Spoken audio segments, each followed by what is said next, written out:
Allez, je vous invite à un voyage maintenant, un autre visage d'Haïti, toute cette semaine sur ATV, loin des guerres, de la misère, dans le cadre d'une série de reportages qui nous invite à découvrir une face cachée de ce pays.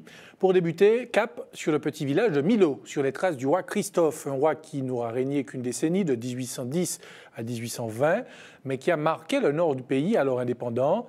Nous vous emmenons visiter la citadelle et les ruines du palais de ce royaume évanoui entre légende et montagne.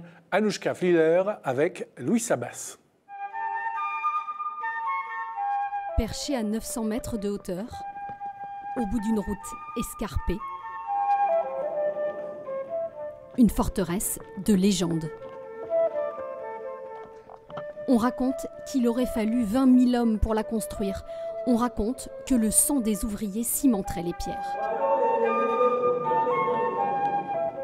Je vois bizarrement qu'un chef militaire qui s'attend à des attaques s'amusait à trucider ses soldats pour un ouvrage. C'est absolument ridicule. Il y avait beaucoup de légendes à la suite du décès du roi.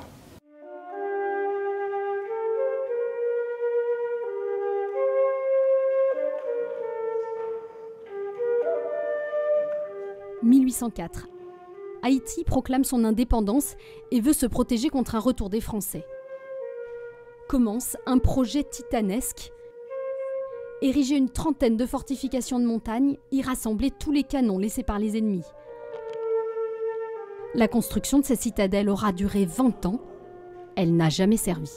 Une arme est d'autant plus efficace qu'on ne s'en sert pas. Ça sert de dissuasion. Étant donné que Napoléon était occupé à guerroyer en Europe, donc ceci a servi de dissuasion. Il lui fallait envoyer 100 000 hommes, ce qui était impossible pour lui à cette époque. Pas de guerre contre les ennemis extérieurs, mais une bataille interne. 1811, le général en chef des armées séparatistes crée son royaume au nord. Le roi Christophe est né. Et pour un roi, il faut un palais. Ce sera le palais de Sans Souci. Les casernes ici, le jardin du roi, les écuries derrière, le palais de la reine, l'imprimerie royale, le jardin de la reine, c'est un complexe. Le défenseur de l'indépendance haïtienne devient un tyran autoritaire inflexible. Sa cour, son palais, truffé de références occidentales. Ces gens-là étaient éduqués à l'européenne. Et il a créé une cour à l'image de ce qui se faisait en Europe à cette époque, quoi. D'ailleurs, il y a le duc de la Marmelade. Les gens ont beaucoup glosé. Attaqué de toutes parts, le despote se suicide d'une balle en plein cœur. Le palais à l'abandon sera détruit par un tremblement de terre.